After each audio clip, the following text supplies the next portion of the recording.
Welcome into Outkick the Show. I hope your Tuesday is going fantastically well, wherever you may find yourself across this country or this great land.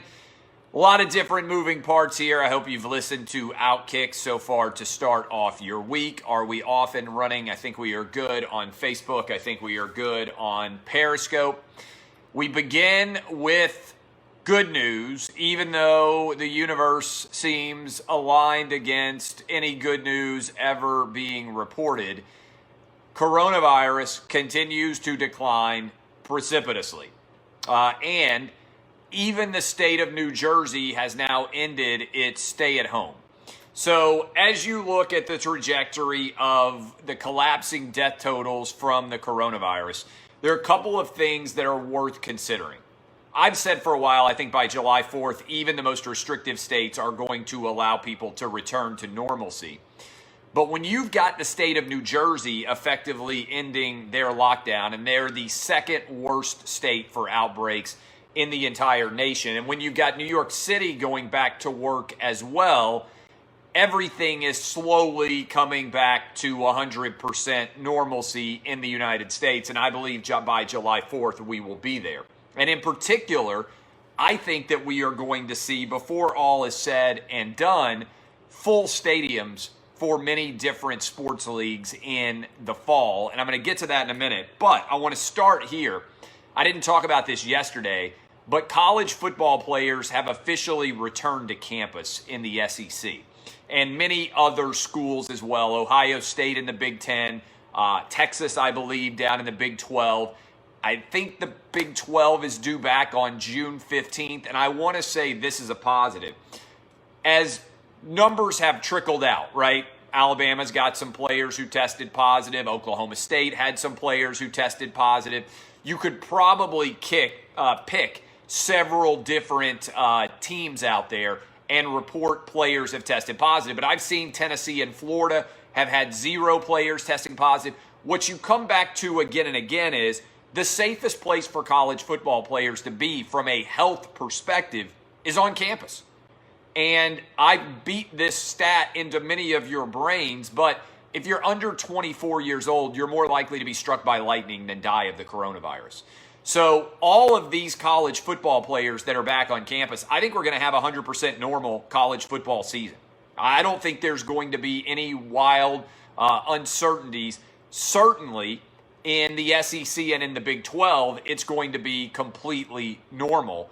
And I think even in the ACC and even in the Big 10 and even in the Pac-12, it's going to be more normal than not in the grand scheme of things. And so what I haven't seen, and this is at least a credit, and I think the coronabros have basically lost the sports universe, I haven't even seen anybody really panicking about these positive tests. This is important because these are guys who were testing positive coming back to campus that would have otherwise never known they had the coronavirus.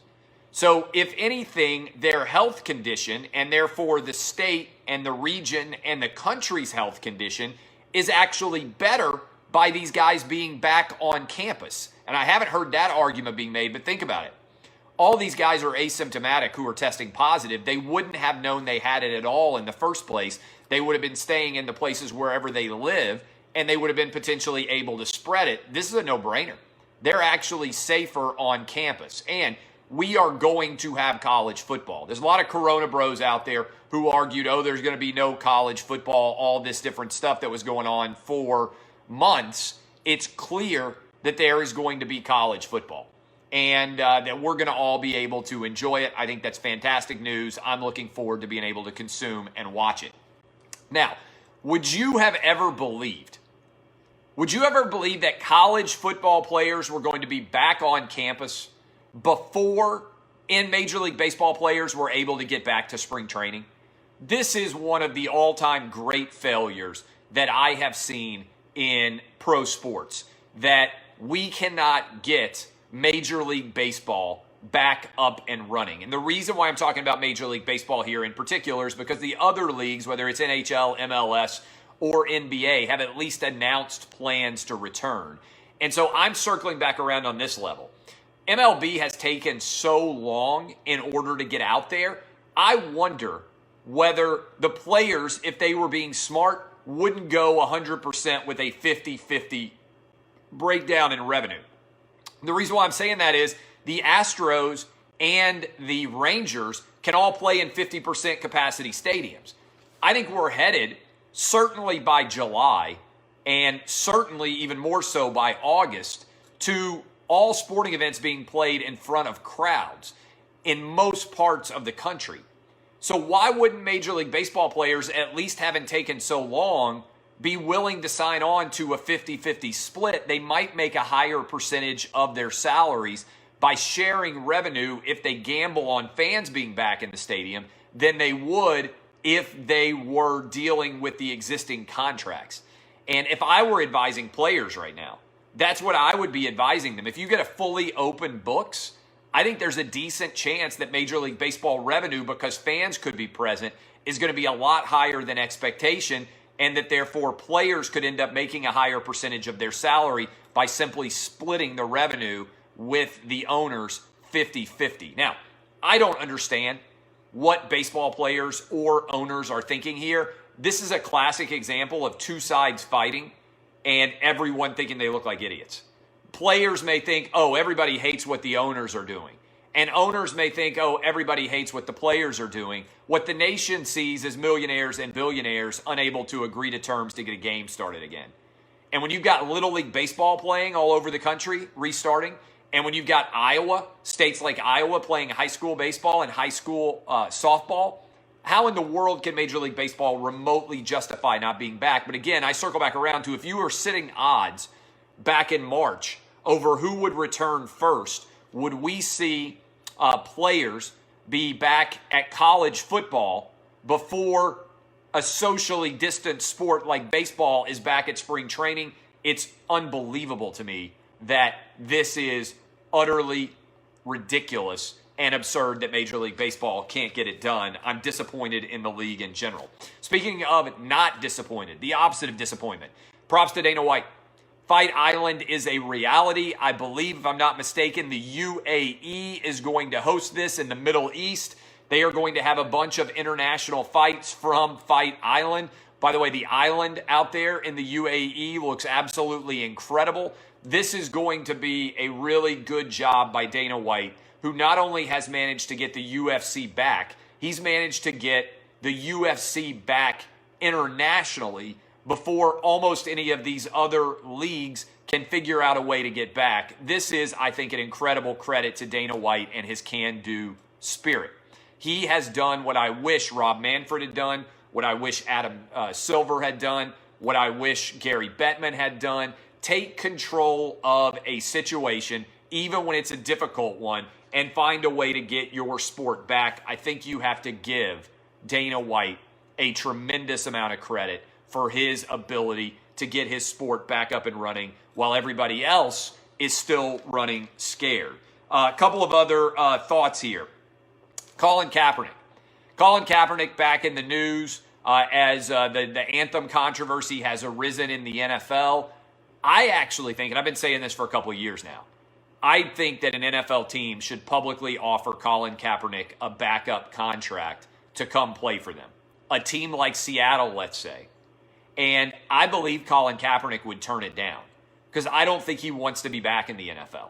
Because I think deep down, Colin Kaepernick knows if he takes a job in the NFL and stands on the sideline with a clipboard like he would have to do, all of his martyrdom is over.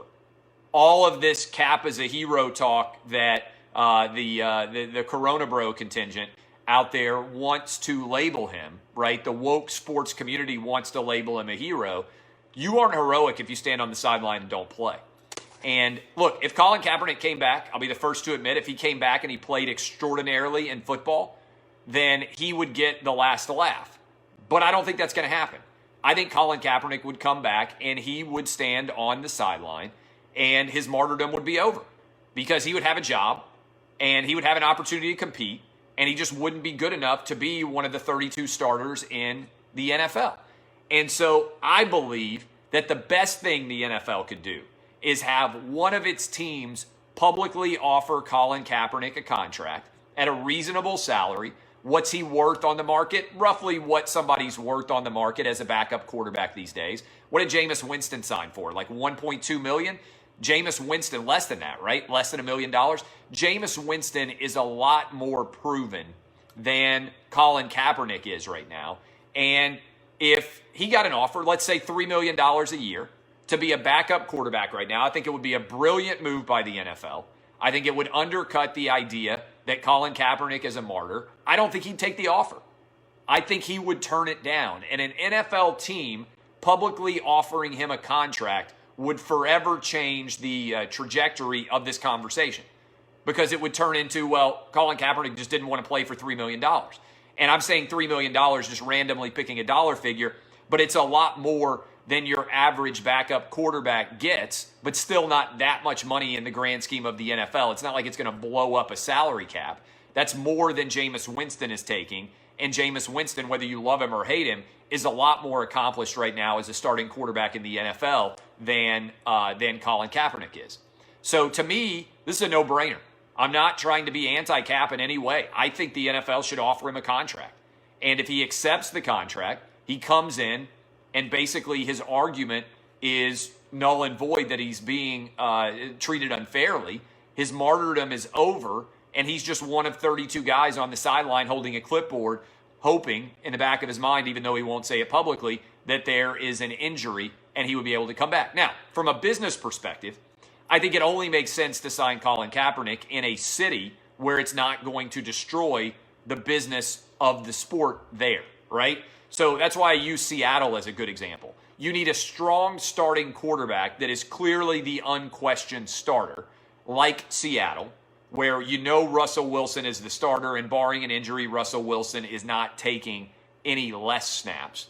Honestly, San Francisco would make sense if it hadn't already blown up for Colin Kaepernick there. The Chargers doesn't really make sense. You have to look somewhere where you don't have two established starters, like either a young guy or another guy that you're already paying. To me, Seattle's a no-brainer. The Seahawks, if Pete Carroll's going to talk about what an impressive specimen Colin Kaepernick's performance has been over the years, then he needs to bring him in. Stop calling the bluff. Stop allowing coaches to say, oh, he's a great player, and actually call him on it. So, to me, this is a no-brainer. This is an easy situation. It's one that could make complete sense, and you need a situation. Like, honestly, I don't think it's a great fit because I think the Steelers should sign someone else, but the Steelers don't really have a backup quarterback, right? Who is the team that it would fit with? To me, it's the Seahawks. It makes the most sense. Also, somebody just said Kansas City. Kansas City's another good one. Patrick Mahomes, the best quarterback in the NFL. Signing Colin Kaepernick, I don't think Kansas City people would really care that much because they're defending Super Bowl champs and they know they got the greatest quarterback in the NFL. Titans would be a disaster. Titans would be a disaster to sign Colin Kaepernick. It would not play well in the state of Tennessee. It would be a disastrous move, I think. Now, the Titans do need a backup. But if the Titans are interested in a backup, to me, Cam Newton makes more sense to back up a guy like Ryan Tannehill because he's played more recently and is more accomplished, in my personal opinion, when you look at the available backups there. All right. I love all of you. My name is Clay Travis. This is Outkick the Show. DBAP unless you need to SBAP. Follow me on Twitter at Clay Travis. Should have a good radio program for you as we do every single morning. Tomorrow, listen 6 to 9 a.m. Eastern.